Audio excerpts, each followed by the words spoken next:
Great. That is the thing we want to hear. All right. Good afternoon, everyone. Um, I'm hoping you can all see and hear me. I'm not seeing anything in the chat that indicates otherwise, so we will go ahead and jump in. And if you have any issues, just ping us in the chat and we can pause and get everything sorted out. Good afternoon, everyone. Thank you for coming. My name is Amanda Bebrin.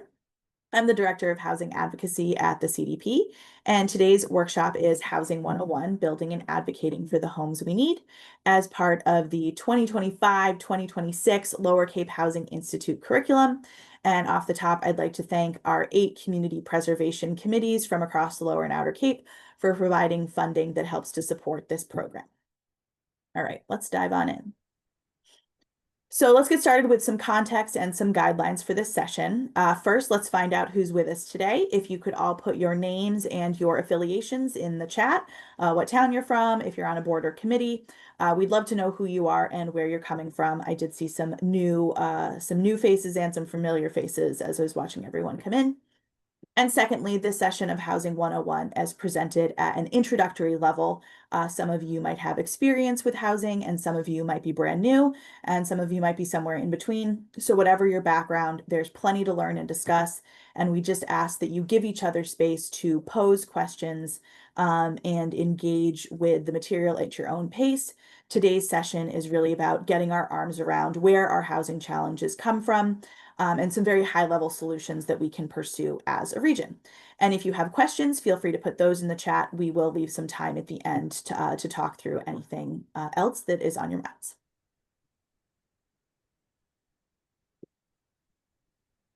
Good afternoon, folks. I'm Sampou. I'm a community organizer at CDP, and you'll be hearing more from me later. CDP has been around since 1992, and we lead the Lower Cape in building a diverse year-round community of people who can afford to live, work, and thrive here. To accomplish this, we promote, develop, and manage affordable housing. We nurture the launch of small businesses and facilitate collaboration with businesses, nonprofits, and government partners. Thank you so much, Ella. We are going to hear more from her later.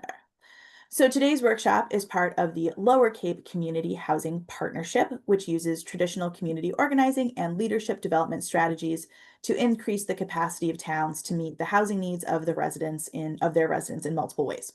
So the LCHI, or the Lower Cape Housing Institute, is this program right here, and we train and support elected and appointed municipal officials and staff. We do that through a series of workshops that equip town officials with the knowledge, resources, and skills needed to help their towns create housing opportunities. We also do summaries of all 8 annual town meetings in the spring, and we do roundups as well of whatever town meetings happen in the fall.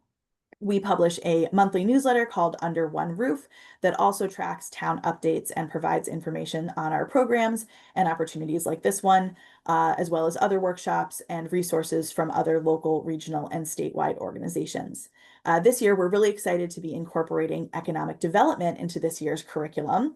Pam Anderson, who is our Director of Business and Credit, has been collaborating on programming, speakers, and providing her extensive insight into local business because the local economy and businesses and housing really overlap substantially, and we thought that was an important perspective to provide for all of you. So Pam is here. She's doing a cameo. Pam, if you want to say hi, feel free to do so now.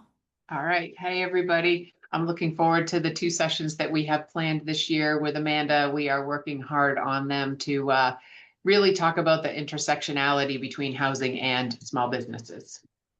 Thank you so much, Pam. It is going to be great. I'm very excited, and I think it's going to be a tremendous perspective and lens for all of you as you continue to advocate for the housing that our region needs. So moving on for that, we also, part of the Housing Partnership is Project 365, which is our resident advocacy program. And that trains and empowers year-round residents to engage at a local government level to advocate for the needs of the year-round community.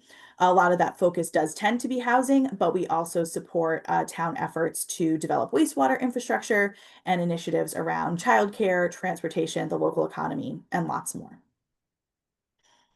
All right. So these are the questions we're going to cover in today's session, starting with what is housing and why is it so important? Your housing is where you spend most of your life, where you sleep, where you grow, where you experience relationships. And people cannot bring their whole selves to any other aspect of their lives when their home is not safe or stable. So social determinants of health, these are all the things that we need to have a fulfilling life, and housing meets three of these basic human needs. The physical of shelter, the psychological of safety, and the social of family and relationships. Housing is the foundation of a healthy community. Without housing, families are under stress. The lack of housing undermines mental and physical health. Kids can't arrive at school ready to learn. Families can't save for emergency, retirement, or college, and people can't manage the unexpected. A lack of stable housing erodes the quality of life and means that we can't focus on all the other important things in our lives. So, what does a community look like with a healthy supply of housing? Well, for starters, it can be very attractive. A community with a healthy supply of housing actually looks better, more interesting, and has more character. Roof lines are broken up, and the community might look more like a village than a suburb. In a healthy community, you'll be able to see a variety of sizes and types of housing, homes that are well sited, and there are good transitions between commercial and residential areas. And housing is sited close to the center of town to encourage walkable communities. This is known as village-centered development. So this website that we've linked here, missingmiddle.com, is a great place to get a sense of all the different housing types besides just single family homes that can fit into our communities to give our residents more affordable options, many of which still fit into this sort of Cape Cod aesthetic that is so prized and popular in our region. Healthy communities have energy efficient home options. Energy efficient and decarbonized homes save residents money by lowering utility costs, and they are climate resilient. Not only are they cheaper to live in, but energy efficient communities are also walkable because homes are sited close to transportation, work, and amenities. A community with a healthy supply of housing has homes available for all kinds of people. And so these communities are diverse in every sense, especially racially, economically, and in terms of family size and structure. This image here shows how people's housing needs change as their lives and household structures change. We talk about it as being the life cycle of housing. Our current housing market really prohibits people from being able to change housing types, even when their current living arrangements aren't suited to their needs. Many of the towns in the region have undertaken or are currently in the process of working on long-term visions or comprehensive planning processes that spell out their values as a community and their visions for the future. Some common themes include broader income diversity, preservation of open space, access to other supports to build community, and avoid social isolation of residents. It's important that we keep those values in mind as our towns propose and navigate housing initiatives, because housing is a way for us to work towards all of those goals. All right, now for the fun stuff. We don't talk about housing without having 1,000 different pieces of jargon and acronyms. So let's talk about that. And let's talk about, for a start, what does affordability mean? So this glossary is from Shelterforce, and it's a great resource to help you understand a lot of the basic terms we use when we discuss affordable housing, and there are a lot of them. I'm going to send out a follow-up email that will have all of the links and resources included in today's presentation, so you can all delve into that information after the fact. Really, each one of these slides could be their own individual 90-minute presentation, so don't worry if this is overwhelming. This session is really a high-level introduction and a bit of an information overload at that. The other workshops in this year's Lower Cape Housing Institute will dig more deeply into some of these topics, and I would encourage you to attend if you're interested in learning more. So a home is affordable to a household when that household spends no more than 30% of their income on housing costs. A household that spends more than 30% of their income on housing costs is considered to be cost burdened. And people who are cost burdened can't afford to pay for other things associated with a good standard of living, like food and healthcare and education, emergency savings period. The Cape Cod Commission, our regional planning agency, looks at demographic and economic trends like this one and found that on average in our region, about 42% of renter households and 29% of owner households are cost burdened. So this is a severe issue in our region. So then what is affordable housing? Usually it means housing that is priced to be affordable to households making between 30 and 80% of area median income, but let's dig into why that isn't always clear. You may have heard of so-called big A versus small A affordable housing. So homes can be affordable just because of how they're priced in a naturally occurring rental or real estate market, or because they are specifically created to be affordable for a specific income range. So the simplest explanation is that small a affordable housing is built without government subsidy and is still priced affordably for most people in the area. When people talk about finding a rental on the open or real estate or private market, this is what we're talking about. For a variety of reasons that we're going to touch on today, the private sector has not produced housing that is affordable to people who live here year round. And that's why towns have to intervene, because the market isn't serving this basic need for housing in our community. So providing this critical resource to our community so that people can, so that we can have a community all is really important. And we do this by intervening in the public sector to provide land and other resources in order to subsidize the creation of housing. So when we talk about affordable housing, we usually mean big A affordable. And the definition of that is that it serves people with incomes below 100% AMI. AMI is area median income, and that's calculated by HUD, the Department of Housing and Urban Development, a federal agency, every year. And we're going to look at the AMI numbers in just a second. I can see that there are chat things coming in. I just want to check in and make sure that nothing is on fire. If there's anything that I need to address imminently, I'll look to one of my team to give me a little nudge. But if you're all putting questions in there, that's wonderful, and we will work through those when we get to the end of the session. Okay, looks like we're all right. Okay, so let's look at the AMI numbers for Barnstable County for this year.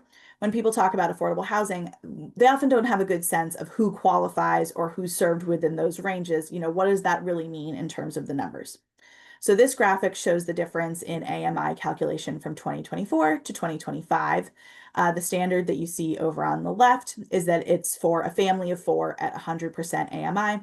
And this year, that's about $124,000.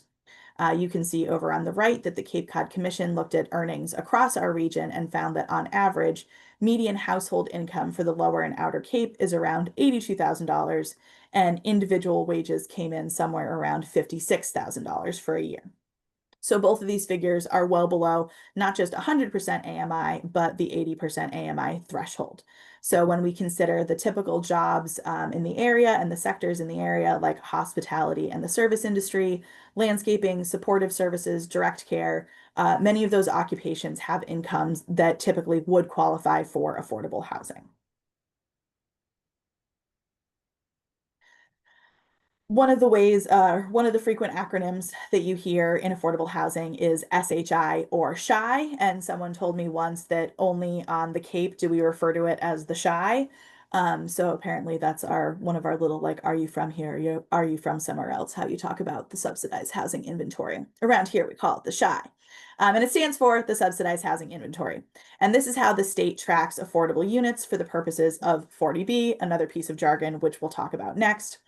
So the state encourages towns to hit 10% on the subsidized housing inventory. Basically, for each census year, they calculate how many year-round housing units there are, and then the 10% threshold the towns are trying to hit are based on that census number. So this gets updated whenever there's a census. So there are also incentives and benefits for towns for hitting the 10% threshold, as well as for making progress towards it each year. These numbers are from this summer, so they are pretty current, and they are courtesy of the Barnstable Shared Regional Housing Services Office. So thank you to them for these numbers. The state website is lagging a little bit, but they've had a lot on their plate in the last year, so we get it. I'll say that if Orleans isn't already over 10%, they will be very soon. And all of the towns on the lower and outer Cape have been making progress on getting these numbers up. All right, let's talk some more jargon. 40B and the Local Initiative Program, or LIP. So two common mechanisms to create affordable housing are Chapter 40B and LIP. So Chapter 40B is a state statute that provides developers relief from restrictive zoning and an expedited and comprehensive permitting process in exchange for at least 25% of the units created being affordable.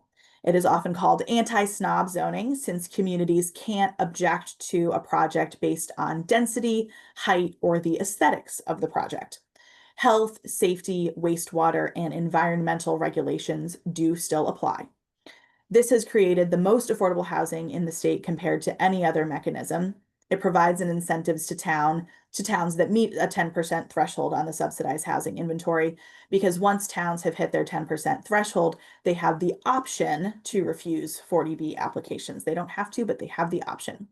MHP, or the Mass Housing Partnership, one of our state level partners, created this handbook for 40Bs that's shown in the middle, to help Zoning Board of Appeals understand what their obligations are.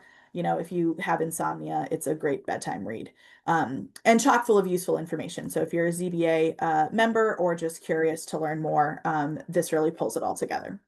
So some examples of 40B are the residences at Lawrence Hill and Wellfleet, where CDP is a partner with POA, or the Preservation of Affordable Housing. That's 46 units of affordable rentals that are under construction right now, and the lottery is opening very, very soon, which we are so excited about. And in Brewster, another example of a 40B is Spring Rock Village on Millstone Road, and that's 45 units of affordable rentals that received funding last year and should be breaking ground by the end of this year. That is a POA and Housing Assistance Corporation joint project. So moving on, local initiative is where an individual developer opts to have a unit or multiple units included on the subsidized housing inventory. So in the 40B process, the state has final say over many aspects of project eligibility, whereas LIP projects allow for towns to have control over a lot of the decision making. It is important to note that fair housing law and income restrictions still apply. The units have to have lotteries in order to fill them. Examples of LIP units locally include the schoolhouse conversion project that's ongoing in West Harwich, and also Habitat for Humanity homes often apply to be counted on the subsidized housing inventory through a local initiative program process. Okay. So let's get into some of the systemic issues. Why don't we have a healthy supply of housing on the Lower and Outer Cape? Let's look at what causes this. And there are a number of reasons that we are going to explore, and they are listed here. We're going to work through them one at a time. So housing costs are a function of supply and demand. We have a documented low supply of housing and housing production. And we know that we don't have a healthy supply because of the affordability gap. And the affordability gap is defined as the number of households that are cost burdened, which we talked about before, spending more than 30% of their income on housing. And that gap worsens as you move away from the Mid-Cape towards Lower and Outer Cape. So the data that you see up here on the screen is provided by the Cape Cod Commission, and you can see how much of a gap there is between what people make in the region and what they would need to make to affordably buy a home. So to only spend 30% of their income to buy a home. So real estate values have continued to increase even since these numbers came out, and the gaps between what local earners make and what it takes to buy a house have increased even from here. Our housing market is really disconnected from local wages, and it's driven by a number of factors. These include the cost to build. Every aspect of building on the Cape is more expensive. Off Cape, it cost about $350,000 to build one unit of housing. That's off Cape and pre-COVID pandemic. Pre-COVID on the Cape, completed units were costing in the $400,000 per unit range, and projects that are currently under construction on the Cape or going through the permitting process are starting at a base, I think, of $500,000, and I think reaching up into the $600,000 and even $700,000 per unit price point. And those numbers are only climbing with current economic instability and public policy inconsistency at the federal level. Affordable housing, it's important to note, it costs less to the people who live in it, but it costs just as much to build as any other type of housing, and that is why it's subsidized. It's also important to note that the majority of Cape Cod is only zoned for single-family homes by right, and that's the most expensive way to build. So in addition to low supply of housing and housing production, we also have a lot of demand for the housing and the land that exists. At least half of the vacation homes in the state are right here on Cape Cod. So our market is dictated by higher off-Cape incomes. We do not have a normal housing market. The result is that land values are, Our market is dictated by higher off-Cape incomes, and our land values are high, and local year-rounders are always competing with the buying power of people from off-Cape who probably have higher salaries. The seasonality of our economy and demand for short-term rentals are another driver of this disconnect. Short-term rentals are not unique to the Cape, but coupled with our desirable location, they make up a significant portion of our housing stock.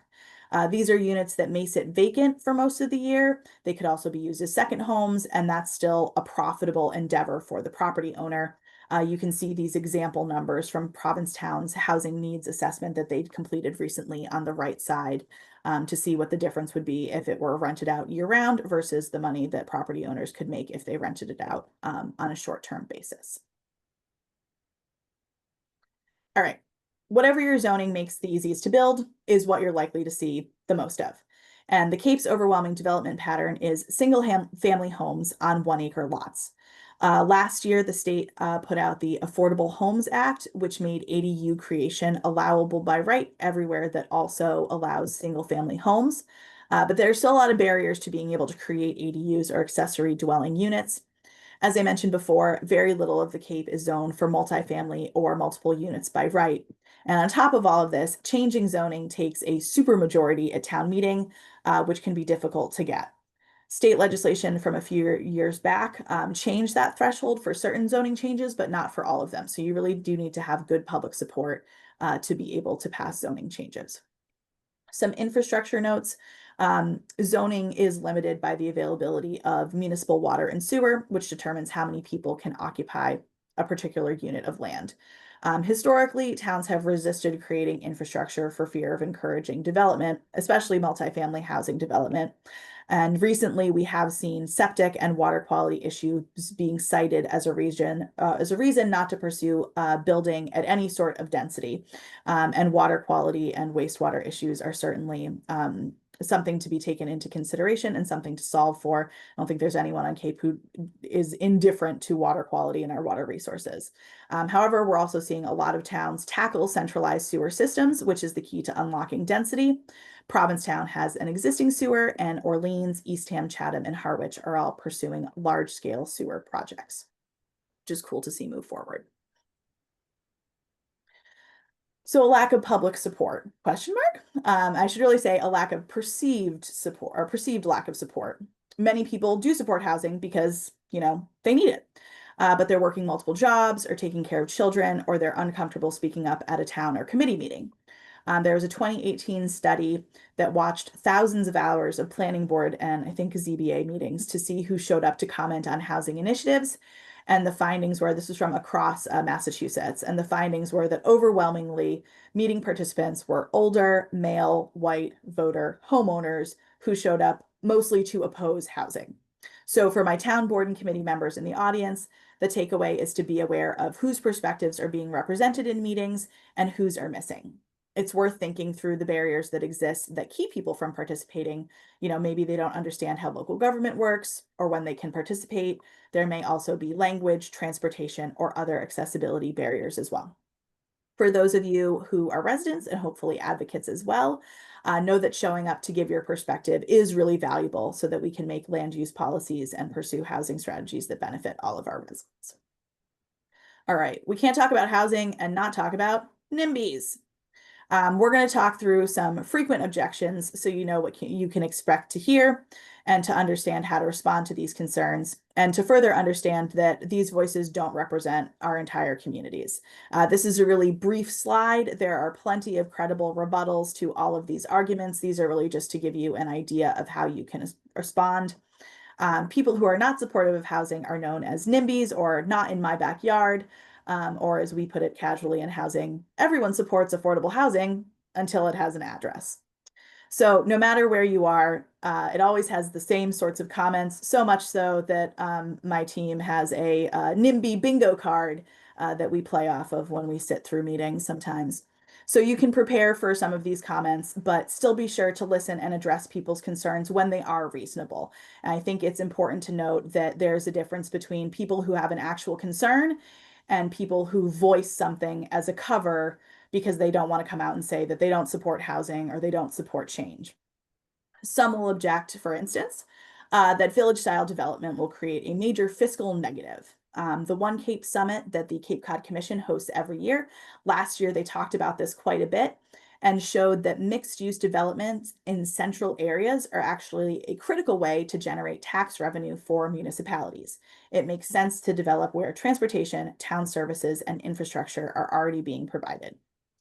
Next up, well, more housing is going to strain services and staffing.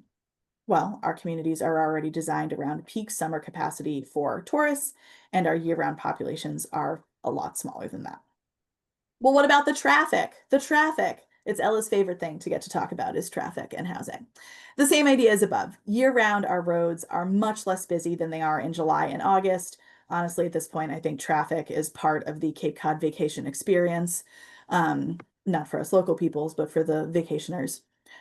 It's definitely worth noting here that right now about a third of our workforce commutes from across the bridge or commutes to a job across the bridge.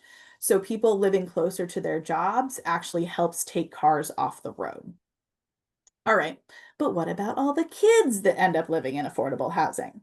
So the data shows that single family homes contribute more children to school enrollment. And I'll plug also in here that many of our schools in the region are facing declining enrollment, and most of our towns have stated as a value that they're really invested in keeping and attracting young families here. So sometimes it's a little confusing when this comes up in meetings that, well, we can't deal with the kids. Well, we don't have any kids now. Like, more kids is a good thing, generally speaking. Again, trying to sort out what's the actual genuine concern and what sort of cover the concern is taking is a really important thing to be sensitive to, and where there are actual things that you can respond to and accommodate for, you should do that. Density. Have to talk about density on the NIMBY bingo card. Density will destroy the character of the Cape, or it doesn't fit with the character of the Cape. On the Lower and Outer Cape specifically, the places that we cite as being quintessentially Cape Cod are places that we couldn't build today under existing zoning. That includes places like downtown Chatham and Provincetown and Harwichport. They all have really cute, walkable downtowns with little shoppies and things to do. On Wednesdays in the summer, you can go to Harwichport and listen to the jazz. But as I talked about earlier, focusing on established community values that can be supported through housing and density is important in dealing with NIMBYs or people who are concerned in general, maybe not outright opposed, but just want to make sure that we're doing our due diligence and getting it right. And it's helpful to set the expectation that housing is going to get done. We are going to do housing, and that to sort of focus people into giving their input into specific styles or preferences or other details. But taking it off the table, whether or not we're going to do housing, is an important sort of expectation to set. All right, NIMBY part 2, people, specifically other people. Some people have really the wrong idea about who needs or who lives in affordable housing, and often the fear of the unspecified, unknown other people who are from some other vague place moving into the region and taking housing away from locals is lurking behind a lot of the other objections from the previous slide. Sometimes this is outright racism and bigotry, and now more than ever, we cannot let these ideas run rampant in our communities without addressing them. New people who think the Cape is a great place to live and who bring their talents and time to our region help make it the unique place that it is. It's also important to shift the mindset to being one of abundance. New people and locals do not need to be in opposition or in competition for housing units. We can create communities that have space for all of us. At a minimum, as I said before, people tend to agree that we want to attract more young families to our region. We need housing to do that. It's also become increasingly evident that we don't have enough doctors and healthcare providers, first responders, teachers, municipal staff, restaurant and hospitality workers, and on and on. And if these roles are important for our region, then we have to have housing to accommodate these people. And even more basically, all people deserve the dignity of having a safe, stable, and affordable place to call home.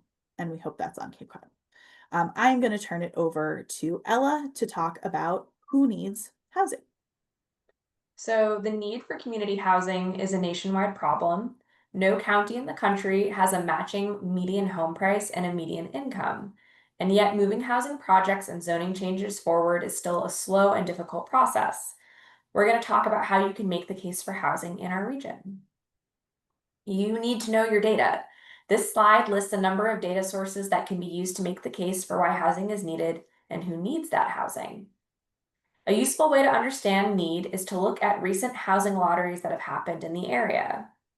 To understand housing at a town level, it's important to get a sense of what the actual needs of the community are. The housing market does not mirror town data, and there are other factors driving development that are exclusive of town-specific data. Our housing advocacy team has studied lottery data from some recent lotteries across the Cape and found the following trends. We need units for very low-income residents. 58% of the applicants for the village at Nauset Green were making less than $30,000 a year.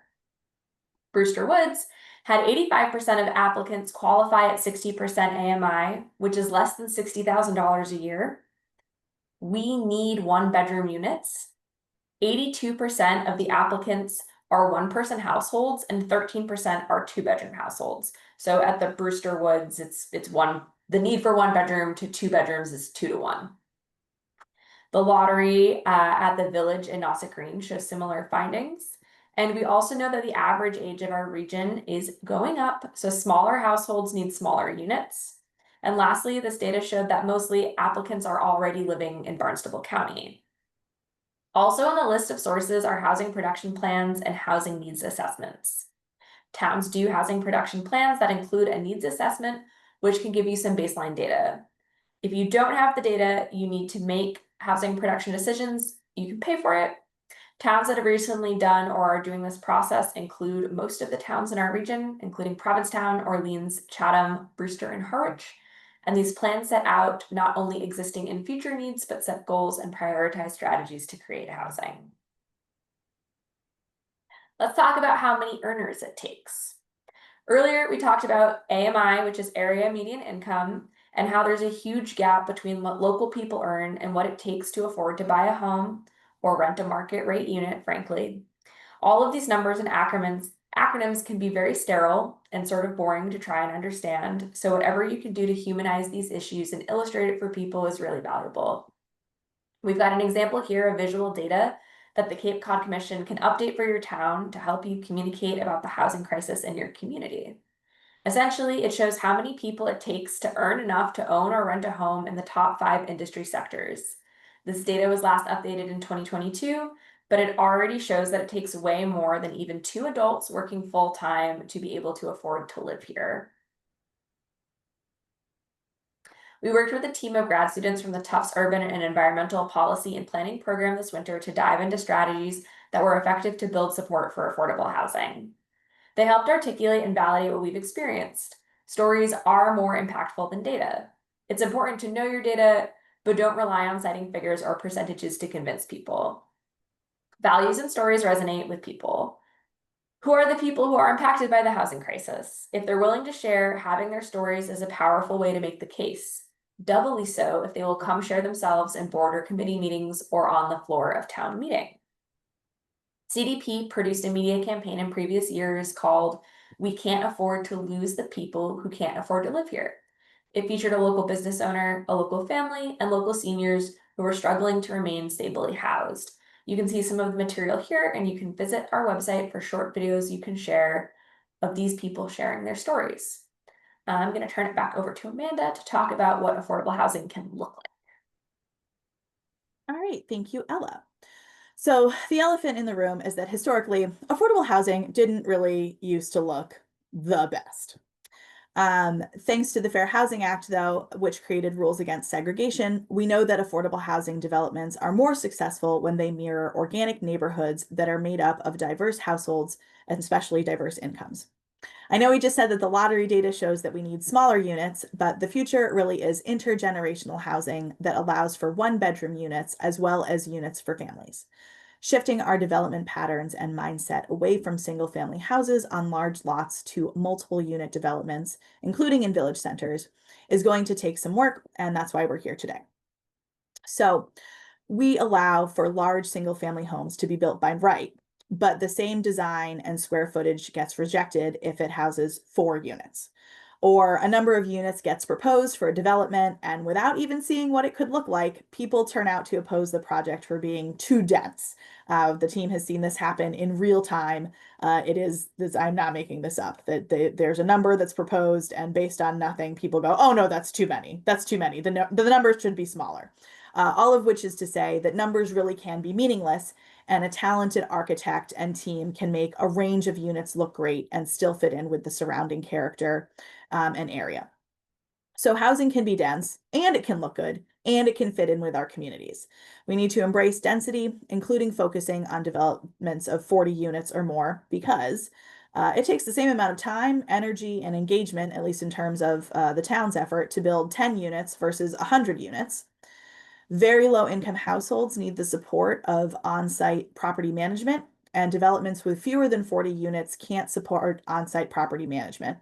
Larger developments also allow for workers to live on site, and it's important to have staff, especially for senior housing.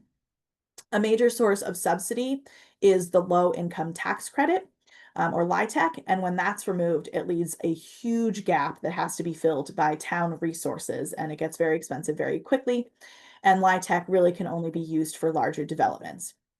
Additionally, larger developments with increased density are the best way to have more mixed income intergenerational neighborhoods, and denser developments on smaller footprints is a great way to preserve open space and protect our natural resources. So focusing on design rather than what's going on inside a building is a way to assuage fears about quote unquote character. So Barnstable undertook a process to focus on design for form-based code recently, and they're already seeing a great pipeline come out of moving to design standards and form-based code versus our current sort of zoning practices. Provincetown and Eastham also recently passed form-based code for parts of their town, Provincetown for Shank Painter and Eastham for their North Eastham corridor. And Orleans is in the process of working through thinking about form-based code for their downtown area. So this slide right here just quickly shows a sample of local affordable housing developments that make sense where they're situated. So we've got one in Provincetown. I think it's now called Fair on West Road in Orleans, formerly the Cape Cod 5 headquarters, Thankful Chase's Pathway in Harwich, and Brewster Wood in Brewster. So I'm going to turn it back over to Ella, and she is going to talk about the development timeline. All right. Getting affordable housing built is complicated, complex, and it's a long process. And that's when everything is going smoothly. The MHP Housing Toolbox was developed by MHP and CHAPA for developers in towns. It's good reading to dig deeper into the process of developing housing. For today's session, we're going to give a brief overview of the various parts of the development timeline and important considerations along the way. While these steps can also apply to affordable home ownership developments, for our purposes, we're talking about permanently affordable rental projects. Development takes time and special expertise and a lot of money, so towns should partner with developers to create housing. Towns shouldn't be in the business of being the developer themselves. And the development timeline includes the following steps: planning, development strategy, pre-development, writing an RFP, and then receiving applications, permitting, construction, occupancy, and ongoing operations. I'm going to give you the highlights of each phase of development. The planning phase is when towns conduct their housing needs assessments, set goals and select strategies, and get an understanding of their capacity to implement projects. This is also a time to develop an action plan that identifies who does what and when. Creating a development strategy outlines the who, what, where, and how of a community's affordable housing needs, and it is an extension of the needs assessment. In the pre-development phase, towns will do site analysis, review local and state regulations, and will do preliminary engineering and design. This is also when towns will conduct preliminary financial feasibility, and it's also best practice to measure the project against the town's goals, strategies, and capacity. This is the time to consider if the town has enough funds to meaningfully contribute to the project, and if the number of units that will go on the SHI, the SHI, are worth the effort to make the project happen. Moving along, the next stage is crafting and issuing the request for proposals, or RFP. A high quality RFP will get you high quality responses. So this is something that should be written by a professional with input from the town and community stakeholders.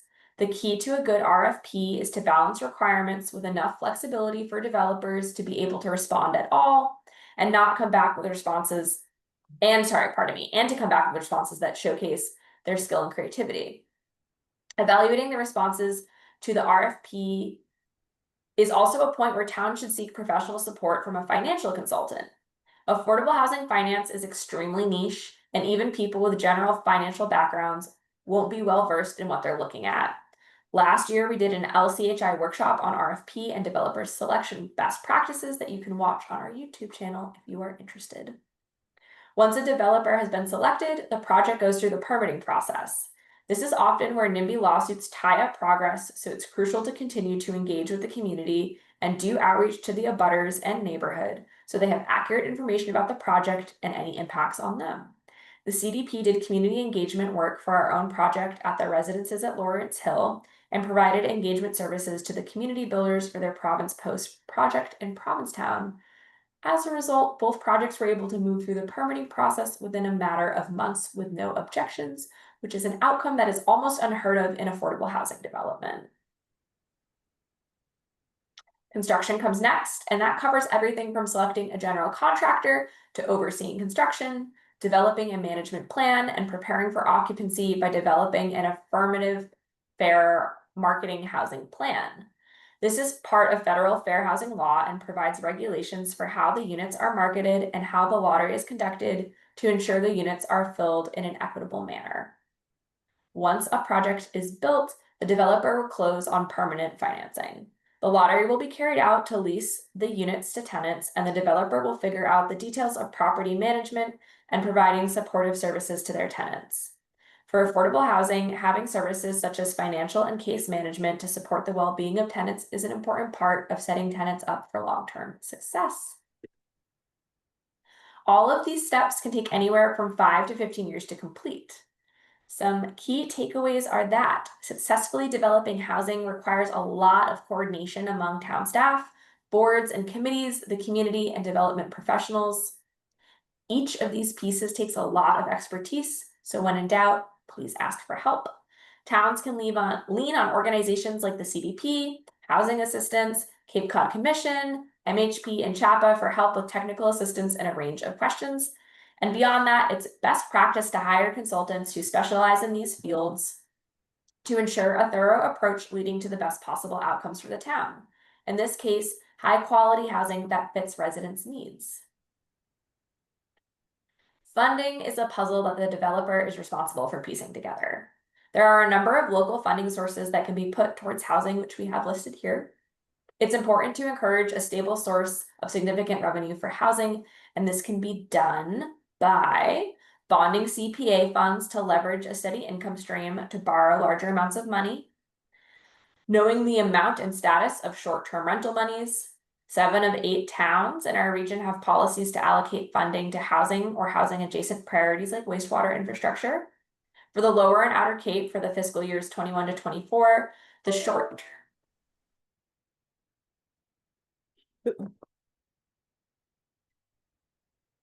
All right, I will take over for Ella. Short-term rental tax generated $44 million in revenue for our communities. Transfer fee legislation was proposed as part of the Affordable Homes Act and didn't get included. A number of towns have home rule petitions currently to use transfer fee funds for housing, and they are waiting for state legislature approval. There are renewed efforts at the state level to get local option transfer fee passed, and the Barnstable County Assembly of Delegates is also interested in considering a county level transfer fee as well. That is ongoing. Deeds excise fee increases can also be used to generate revenue for housing. All right, those are local funding sources. Let's talk about some state and federal housing funding sources rather. Towns need to contribute a significant amount of local money in order to leverage state and federal money. So understanding housing financing is literally an entire career. You can start at this website that we've linked on the bottom of this slide. But the Low Income Housing Tax Credit, or LIHTC, is one of the largest sources of federal funding for affordable housing. Over the life of the program, low-income tax credits have been responsible for the creation or rehabilitation of nearly 3 million apartment homes for low and moderate income families. The credits are typically sold to investors, which generates equity for rental developers serving families with incomes below 60% of AMI, area median income. While there has been a growing interest in and demand for so-called attainable housing, meaning housing that serves people with incomes that don't qualify for traditional affordable housing, there really isn't a lot of funding for housing between 80 to 100% AMI and higher. And without subsidies and federal funds, towns will be in the position of having to shoulder the entire cost of development themselves to create these units. Last year's Affordable Homes Act from the state may help open up funding streams and make it easier for towns to create attainable housing. So let's look at an example. This example shows the different funding sources that are going into building Spring Rock Village in Brewster. It's a housing assistance preservation of affordable housing POA project. And in these numbers, this is a lot to look at.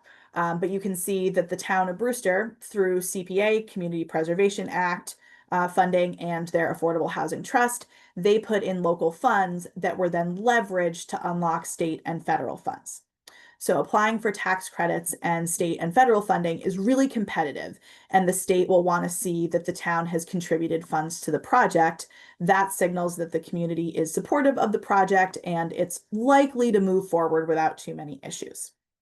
One objection you might hear at town meeting or in board and committee meetings is that towns are putting up too much taxpayer money to fund affordable housing.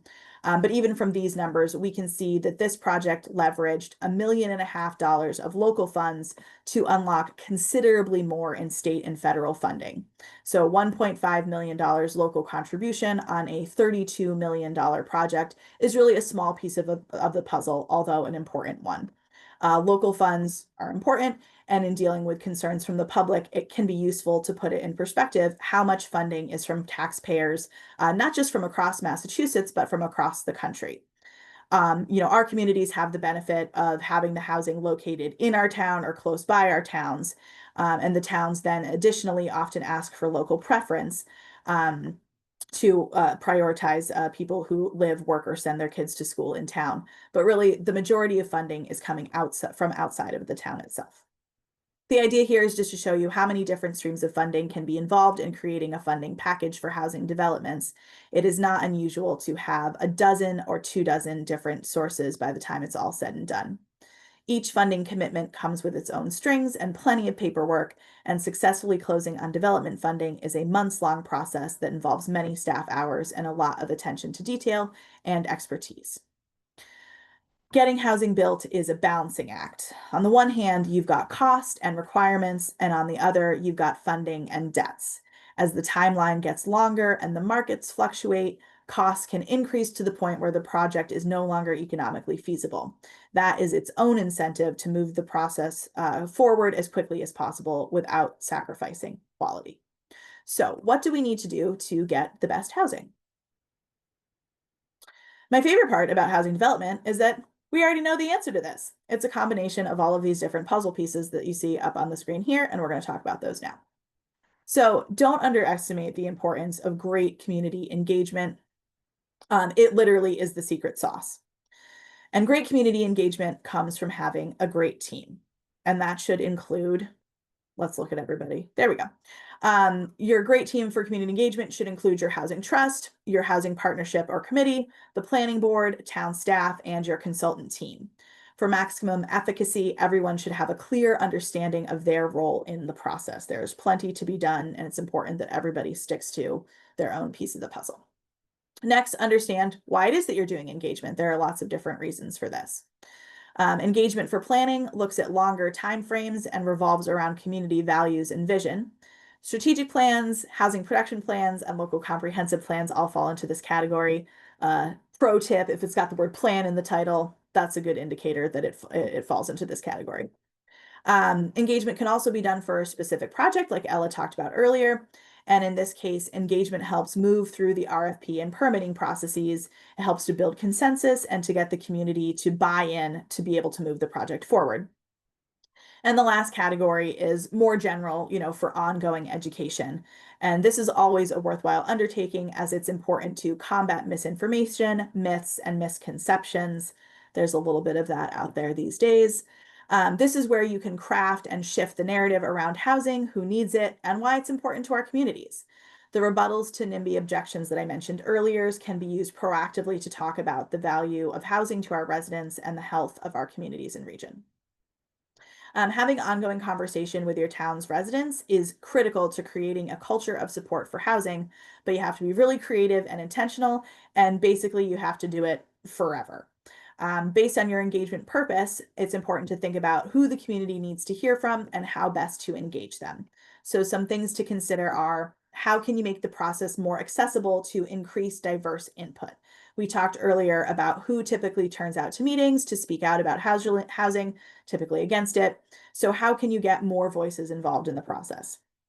You should employ strategies and tools for multiple ways to engage, and that could include surveys, in-person vision exercises that include visual preferences, letting people vote for ideas or designs they like, having them write or draw ideas or places that they love and why.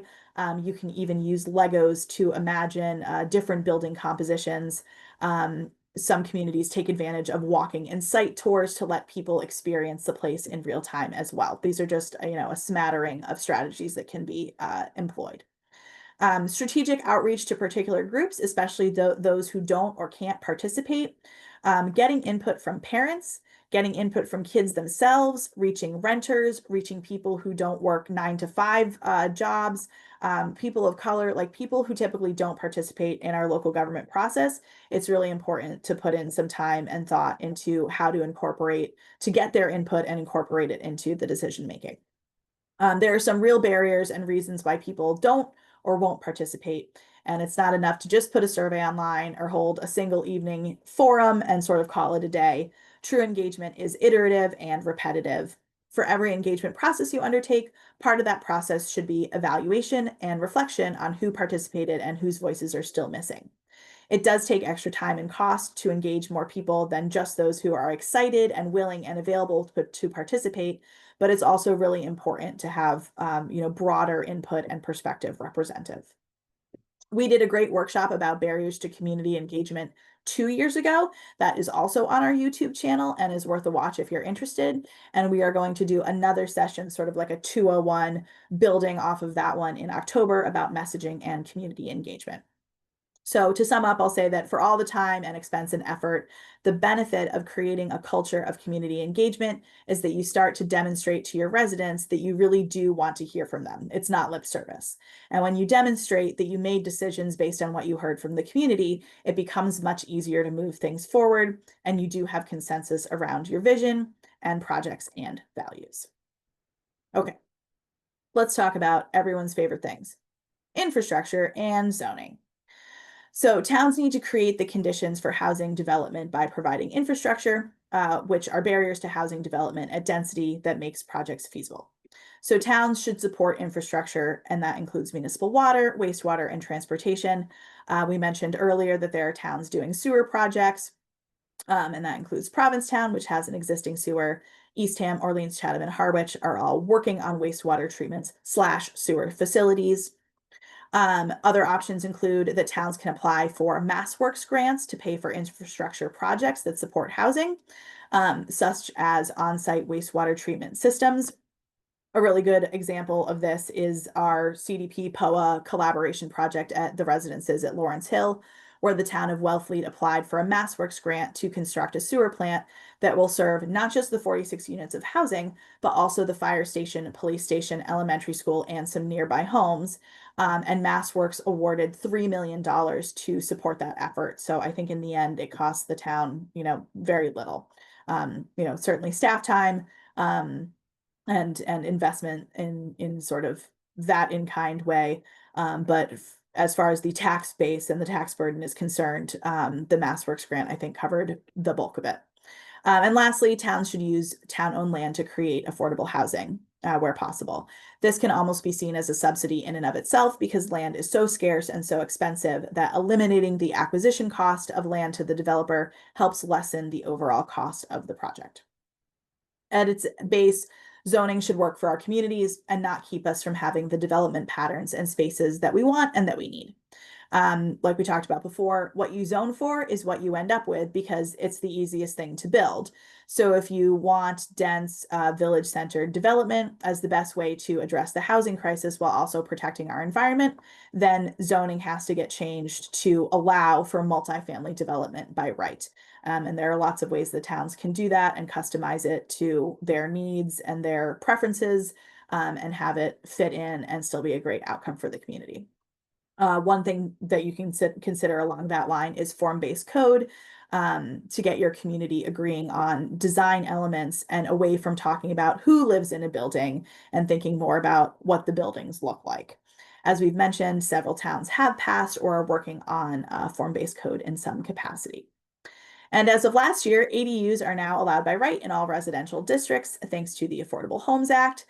Talitha Abramson and our Lower Cape Housing and ADU Resource Center has been doing a tremendous job supporting homeowners looking to create ADUs, and will continue to do so. And as the state did provide guidance around this new legislation, we've been trying to keep you all posted on what that guidance means for all of you, because everyone has their own bylaw. Some of which were sort of already in compliance, and some of them are getting into compliance as we speak. All right. Let's talk about funding and collaboration. Always advocate for more funding. When in doubt, advocate for more funding. There are a lot of sources of local funding, so be proactive about allocating unrestricted funds to address housing for households up to and beyond 120% AMI, for which there is little government funding at this time. CPA funding is a reliable source of money that can be put towards housing. It's one of 4 sort of buckets that CPA can serve. That is capped at up to 100% AMI. So find out what percentage of CPA funds is your town allocating to housing. Is it the statutory 10% requirement that's dedicated to housing, or is it more? Regardless of the amount, are the funds being used? Are there applications for those funds every year? And then are the funds automatically transferred to your affordable housing trust, or is your affordable housing trust having to apply for funding every single year? We spoke earlier about short-term rental tax funds as a source of revenue. If you don't already, find out what your town's current policy is for allocating these funds. Only a couple of towns have policies that explicitly allocate short-term rental or STR funds to housing, and only Provincetown devotes 100% of its STR funds to housing. Eastham, Orleans, and Harwich are all dedicating their STR funds to their wastewater or sewer efforts, which is housing adjacent. The availability of sewer helps unlock housing density, so we're supportive of towns using their STR funds in this way. Other towns allocate a portion of their STR funds to housing. Worth asking, is there potential to increase those allocations? We know that short-term rentals continue to be prevalent and are a growing part of the region's housing issues. They're also a growing source of revenue. I think we would say that the one missed opportunity when the state moved to tax short-term rentals was that we didn't tie it together, basically making it mandatory that towns use short-term rental revenue to support housing initiatives. STR receipts are especially valuable because, unlike CPA funding, it's unrestricted money and can be put towards whatever projects, programs, or initiatives that towns want to support. As the region continues to think through how to tackle attainable housing, seasonal workforce housing, and affordable homeownership opportunities, keep in mind that STR tax receipts are a steady source of unrestricted funds.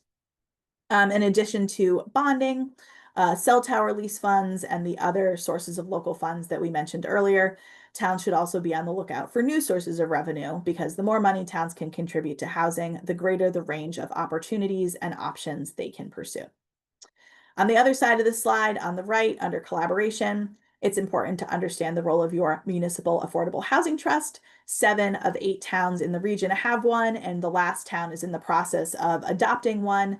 A great resource is the Municipal Affordable Housing Trust Updated Guidebook, also from the Mass Housing Partnership. I think that one's a little bit more gripping of a read than the 40B handbook, if I'm being honest, but maybe I'm biased. Both important things to understand.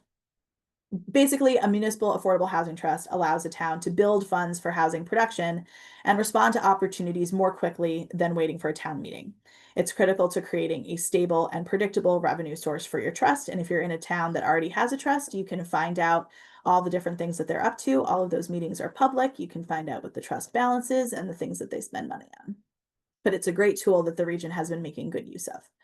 In response to the growing need for, again, what we're calling attainable housing, the Affordable Homes Act and Seasonal Communities designation includes the ability for towns to create a separate year-round housing trust, not just an affordable trust. These bodies will be able to encourage market rate affordable housing. It's also going to require an unrestricted funding stream, so focus on non-CPC funding streams like short-term rental tax revenues or possibly a real estate transfer fee, if we can get it in some capacity. Provincetown currently has such a trust, and a couple of other towns have asked for permission for their affordable housing trusts to be able to serve up to 200% AMI to meet these sort of dual needs. As towns move beyond working on just affordable housing to consider attainable housing, it's really important to have this community vision and stated housing goals and strategies. Money is always the limiting factor, and the need for deeply affordable housing will never go away. And towns should avoid pitting affordable and attainable housing against each other. There are different strategies that work for each, and the CDP, our team is happy to help think through what those are so that towns can be proactive in the future in identifying how they'll work towards both their affordable and attainable housing goals moving forward. Housing initiatives are advanced when it's somebody's job. It is really exciting to report at this year's Housing 101 that Wellfleet just recently hired a housing coordinator. So now we are 8 for 8. All 8 towns in the Lower and Outer Cape have housing staff who work for the town. This is a huge shift from just a few years ago, and the increased capacity of towns to take on housing initiatives is evident. Additionally, having somebody, ideally multiple someones, town staff plus affordable housing trust members, housing partnerships and committees, having someone to champion housing production day after day, month after month, year after year is really the level of attention and effort needed to keep housing production moving forward. And one place where you can see that progress is that previously towns didn't have their own pipelines. So it made sense for towns to contribute money to other towns' projects, a practice that continues. Now that towns do have their own pipelines and their own projects in each town, I think the focus probably should be to try to get their own project across the finish line, which is not to say that regional collaboration isn't important. I think it's more important than ever. And we're helping think through, what regional collaboration looks like and what forms that can take. And this is really a moment to evaluate what else we can be doing regionally. So, for example, Brewster approved regional preference for their Spring Rock Village project, and the tools in the Affordable Homes Act and the Cape Cod Commission's regional housing strategy might also offer some opportunities that we'll continue to explore. So very lastly, before we wrap up, we really wanted to end on a positive note. This is an intro session. It's so much information. Just talking through the whole thing is a lot. And now my hound dog is going to start howling because she's tired of listening to me talk. But we know that housing is really challenging and it's complicated, and it's easy to be overwhelmed by how daunting of a task it can be to create housing affordability to sustain and hopefully expand our year-round community. So we were just talking about having housing staff and the importance of community engagement and a great engagement team. So we wanted to end by showing you this housing pipeline in the middle for the Lower and Outer Cape region. The numbers are last year's, so they're a little bit low actually, but this shows many of the projects being planned, designed, and getting permitted and funded, and then being built all across the region. And it adds up to more than 1,300 units of affordable housing on the Lower and Outer Cape in the coming years. The majority of those are permanent rental homes, but there are also home ownership opportunities through Habitat for Humanity. Provincetown has an inclusionary zoning bylaw that is creating home ownership opportunities. And they have a couple other home ownership projects ongoing. But I really like this graphic because it's this great picture of just how many people in our region are committed to working on housing. Like each one of those dots represents like hundreds and hundreds of hours of board meetings and planning sessions and design and study and crunching the numbers on financial feasibility, community engagement, getting input from residents, town meeting votes, votes at the ballot box to approve funding. Like people showing up with their time and their voices and their tax dollars to confirm that housing isn't just something that we say is important.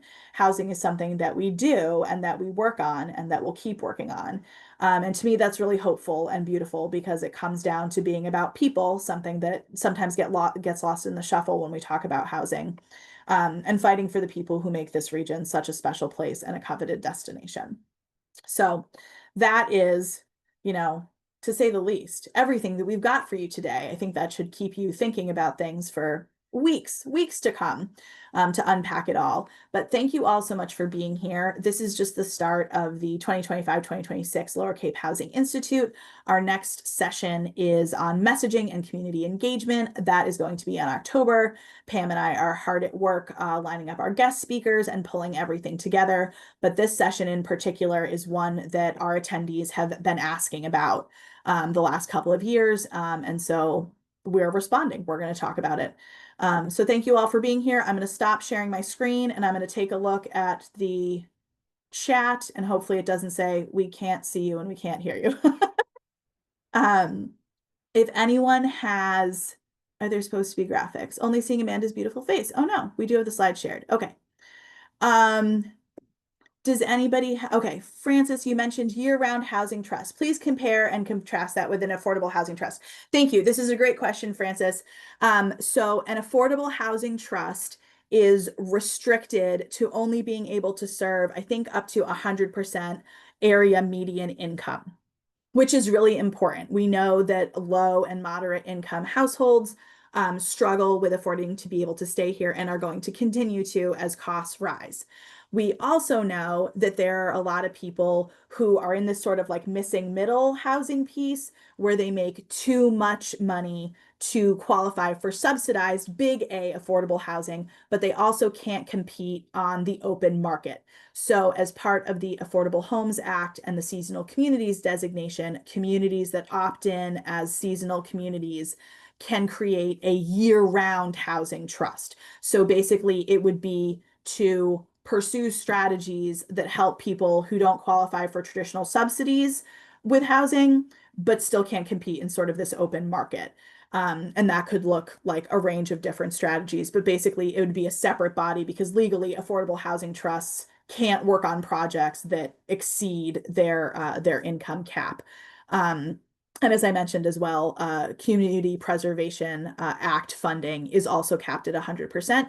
So it needs sort of a different body and a different funding stream to be able to tackle this specific demographic. Would not all towns would all the question is, would not all the towns with seasonal communities designation opt to do a year-round trust? So the towns can decide.